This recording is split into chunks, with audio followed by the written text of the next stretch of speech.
देव भगवान की जय। प्यारे कृष्ण कन्हैया लाल की जय। श्रीमद् भगवद गीता अध्याय 6 ध्यान योग 36वें श्लोक से।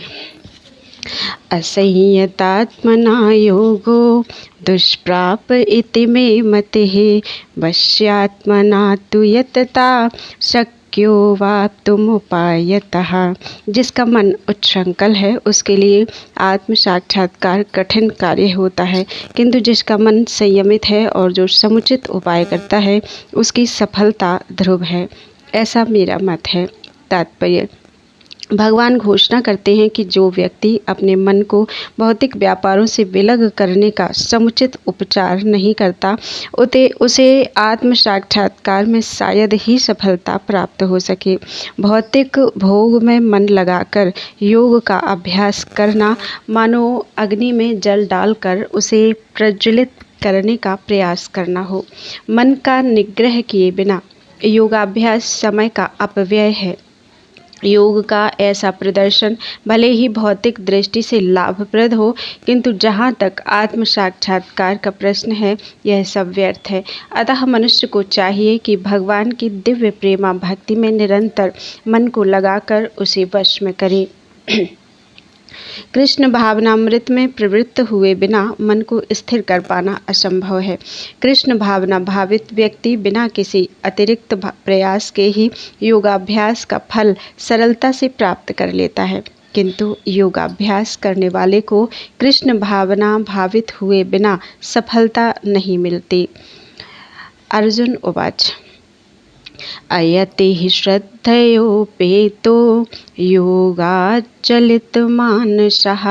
अप्राप्य योग संसिद्धिं काम गतिम कृष्ण गच्छति। अर्जुन ने कहा, हे श्री कृष्ण, उस असफल योगी की गति क्या है जो प्रारंभ में श्रद्धापूर्वक आत्म साक्षात्कार की विधि ग्रहण करता है, किंतु बाद में भौतिकता के कारण उससे विचलित हो जाता है और योग सिद्धि को प्राप्त नहीं कर पाता। तात्पर्य: भगवद गीता में आत्म साक्षात्कार या योग मार्ग का वर्णन है। आत्म साक्षात्कार का मूलभूत नियम यह है कि जीवात्मा यह भौतिक शरीर नहीं है, अपितु इससे भिन्न है और उसका सुख शाश्वत जीवन, आनंद तथा ज्ञान में निहित है। ये शरीर तथा मन दोनों से परे हैं। आत्म साक्षात्कार की खोज ज्ञान द्वारा की जाती है। इसके लिए अष्टांग विधि या भक्ति योग का अभ्यास करना होता है। इनमें से प्रत्येक विधि में जीव को अपनी स्वाभाविक स्थिति, भगवान से अपने संबंध तथा उन कार्यों की अनुभूति प्राप्त करनी होती है जिनके द्वारा वह टूटी हुई श्रृंखला को जोड़ सके और कृष्ण भावनामृत की सर्वोच्च सिद्ध अवस्था प्राप्त कर सके। इन तीनों विधियों में से किसी एक का भी पालन करके मनुष्य देर सवेर अपने चरम लक्ष्य को प्राप्त होता है। भगवान ने द्वितीय अध्याय में इस पर बल दिया है कि दिव्य मार्ग में थोड़े से प्रयास से भी मोक्ष की महती आशा है। इन तीनों में से इस युग के लिए भक्ति योग विशेष रूप से उपयुक्त है, क्योंकि ईश साक्षात्कार की यह श्रेष्ठतम प्रत्यक्ष विधि है। अतः अर्जुन पुनः आश्वस्त होने की दृष्टि से भगवान कृष्ण से अपने पूर्व कथन की पुष्टि करने को कहता है। भले ही कोई आत्म साक्षात्कार के मार्ग को निष्ठापूर्वक क्यों न स्वीकार करे, किंतु ज्ञान की अनुशीलन विधि तथा अष्टांग योग का अभ्यास इस युग के लिए सामान्यतया बहुत कठिन है।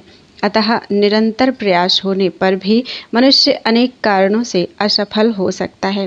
पहला कारण तो यह हो सकता है कि मनुष्य इस विधि का पालन करने में पर्याप्त सतर्क न रह पाए। दिव्य मार्ग का अनुसरण बहुत कुछ माया के ऊपर धावा बोलना जैसा है। फलतः जब भी मनुष्य माया के पास से छूटना चाहता है तब वह विविध प्रलोभनों के द्वारा अभ्यासकर्ता को पराजित करना चाहती है। बद्ध जीव पहले से प्रकृति के गुणों द्वारा मोहित रहता है और दिव्य अनुशासनों का पालन करते समय भी उसके पुनः मोहित होने की संभावना बनी रहती है। यही योगाचलित मानस अर्थात दिव्य पथ से विचलन कहलाता है। अर्जुन आत्म साक्षात्कार के मार्ग से विचलन के प्रभाव के संबंध में जिज्ञासा करता है।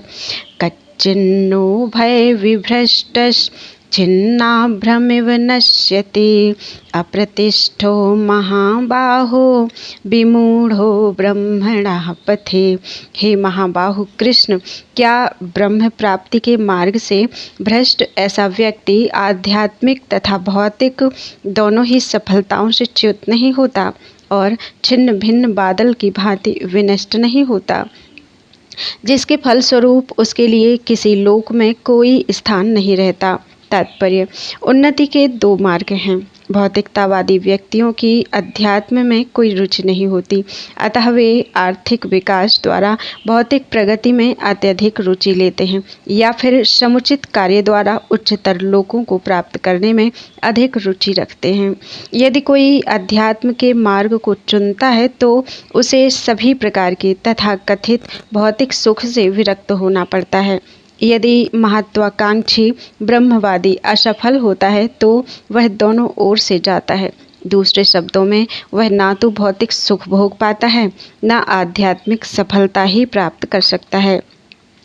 उसका कोई स्थान नहीं रहता, वह छिन्न भिन्न बादल के समान होता है।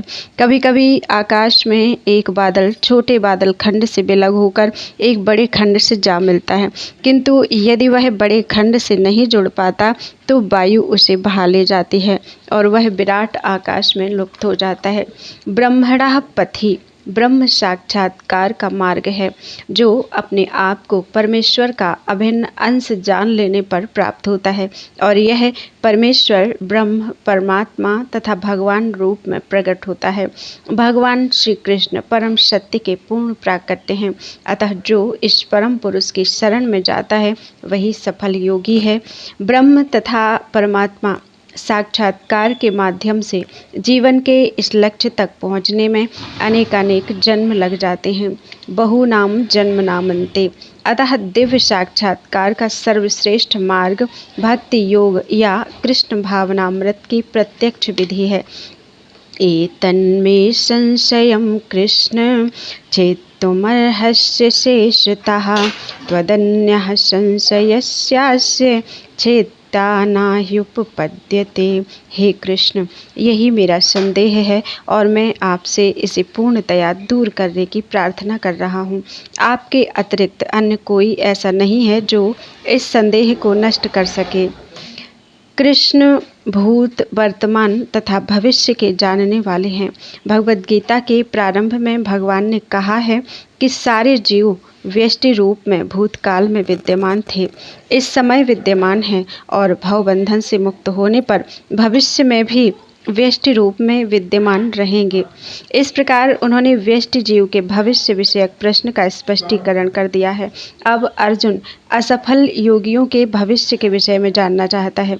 कोई ना तो श्री कृष्ण के समान है, ना ही उससे बड़ा। तथा कथित बड़े बड़े ऋषि तथा दार्शनिक जो प्रकृति की कृपा पर निर्भर हैं, निश्चय ही उनकी समता नहीं कर सकते।